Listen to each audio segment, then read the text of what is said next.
Excellence, Madame Liu Yangdong, vice-premier ministre de la République populaire de Chine, Monsieur Li Ken, gouverneur de la province de Zhejiang, Madame Jiang Zhaojian, secrétaire générale adjointe du Conseil d'État, Madame Zhao Shangwan, vice-ministre de la Culture, Monsieur Huang Hongming, secrétaire du comité municipal du parti de la ville Hangzhou, Monsieur Hao Ping, vice-ministre de l'Éducation, représentant de la Chine auprès du Conseil exécutif, Madame la Présidente de la Conférence générale, Madame la Présidente du Conseil exécutif, Vos Altesses, Excellences, Mesdames et Messieurs.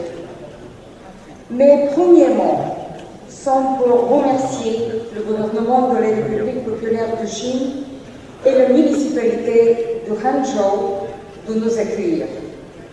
Hangzhou est une ville symbole des liens entre nature et culture, entre culture et développement durable. C'est la ville du serpent blanc qui rôde aux abords de la pagode Leifang, près du lac. Et j'y vois un signe très positif, alors que nous célébrons en 2013 l'année du serpent. Oui, c'est un signe positif et je le prends comme un encouragement, car l'enjeu est de taille. Et l'UNESCO milite depuis longtemps pour la reconnaissance du lien entre culture et développement durable. La conférence du Mexique en 1982 a montré l'importance de ce lien.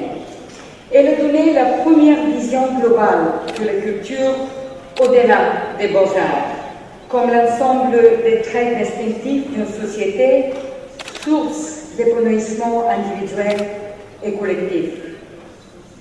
Il y a plus de 15 ans, en 1998, à Stockholm, l'UNESCO adoptait un plan d'action précis pour libérer le potentiel de la diversité culturelle du secteur culturel comme facteur d'identité, de cohésion et comme source de créativité, de revenus et d'emplois dans le tourisme, l'artisanat, les industries créatives. 15 ans plus tard, les résultats sont là. La culture, ça marche. Je suis fascinée par le choix de nombreux pays de mettre la culture au cœur des stratégies nationales de développement. C'est vrai ici en Chine, immense pays de culture. Nous en avons souvent parlé avec vous, Madame Liu. C'est vrai aussi en Indonésie ou en Inde, où l'industrie du cinéma est un pilier de développement, de rayonnement, de fierté. Une nouvelle économie créative émerge au niveau mondial et les industries créatives affichent les taux de croissance à 2 chiffres en Amérique du Sud, en Afrique, en Asie. Et ce n'est pas seulement, bien évidemment, un enjeu économique. La culture est plus qu'une marchandise. Valoriser la culture, c'est valoriser les peuples, libérer l'estime de soi, l'énergie créative qui donne envie de se dépasser, qui permet d'inscrire le développement dans la durée. Dans les pays en crise, à la recherche de leviers pour soutenir ou relancer la croissance, la culture offre des solutions. Dans les sociétés métissées et souvent fragmentées, la culture est un moyen de renforcer la cohésion, d'encourager le dialogue. Nous voyons les pays ravagés par des conflits, la Libye, le Mali, la Syrie, s'appuyer sur l'héritage de leur patrimoine culturel pour se reconstruire davantage, chercher les voies de la réconciliation. C'est un changement complet de paradigme. Lorsqu'on cherchait la croissance rapide, la culture pouvait être reléguée au second plan. Lors de la déclaration du millénaire en 2000 aux Nations Unies, la culture a été malheureusement oubliée dans le débat, comme si l'humanité pouvait s'épanouir sans la culture. Mais ce qui est en jeu désormais, ce n'est pas le développement seulement, mais le développement durable et inclusif. Et la culture est notre meilleur atout. En moins de 10 ans, elle s'est imposée dans les politiques publiques, démontrant son potentiel économique et social. L'UNESCO s'est mise en première ligne de cette mutation, et ce savoir-faire, nous devons impérativement l'intégrer dans la stratégie mondiale pour le développement durable après 2015. C'est la raison de notre présence ici. Ladies and gentlemen, we stand today less than 1,000 days before the deadline of the Millennium Development Goals. As we make a final push, as we debate the contours of a new global development agenda to follow 2015, we must answer two questions.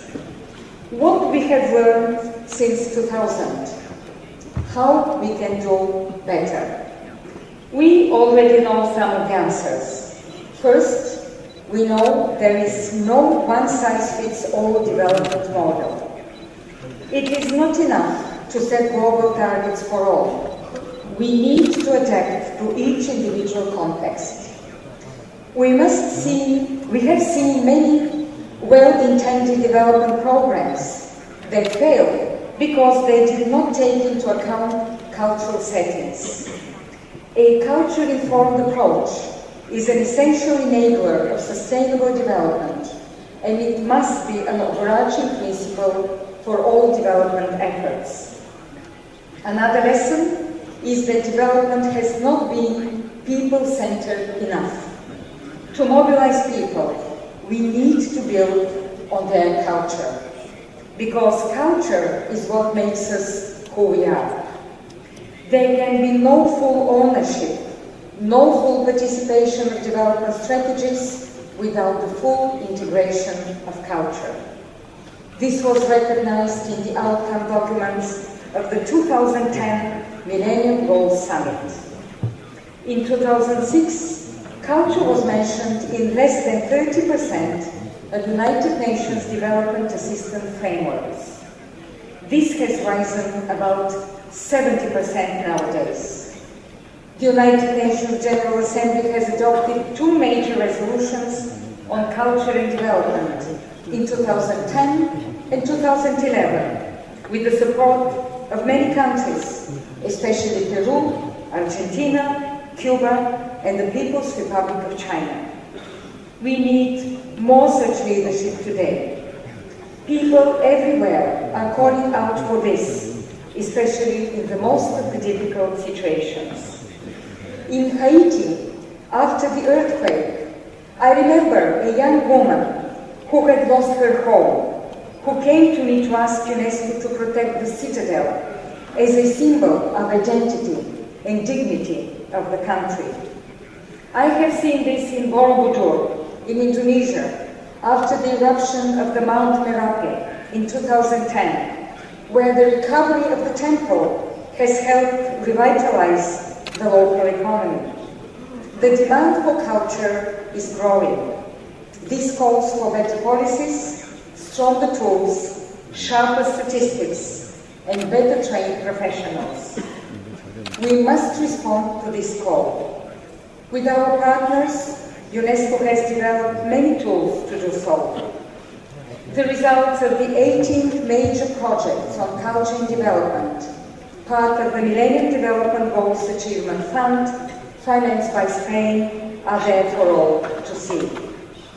These projects reached millions of people, with tens of thousands of jobs sustained in Egypt, Senegal, Cambodia, and other countries, with tens of new national strategies crafted to boost the cultural sector. We all must build on these achievements. For this, we need your support today and over the next 2 years. We need the leadership of China, a great country where culture is not seen as a luxury, but as a source of energy that is endlessly renewable, the essence of human potential to create, to invent. This has been described by the great poet Su Xi, also known as Su Dongpo, who is very dear, I know, to the people in Hangzhou, who said, "If anyone discusses painting in terms of formal likeness, his understanding is close to that of a child. For an honest man pays attention to things, but he sees further." It is exactly this ability to see further, ladies and gentlemen, that humanity calls culture. So I come this morning with a simple message. Culture works. We need it. We must make the most of it. Thank you for your attention.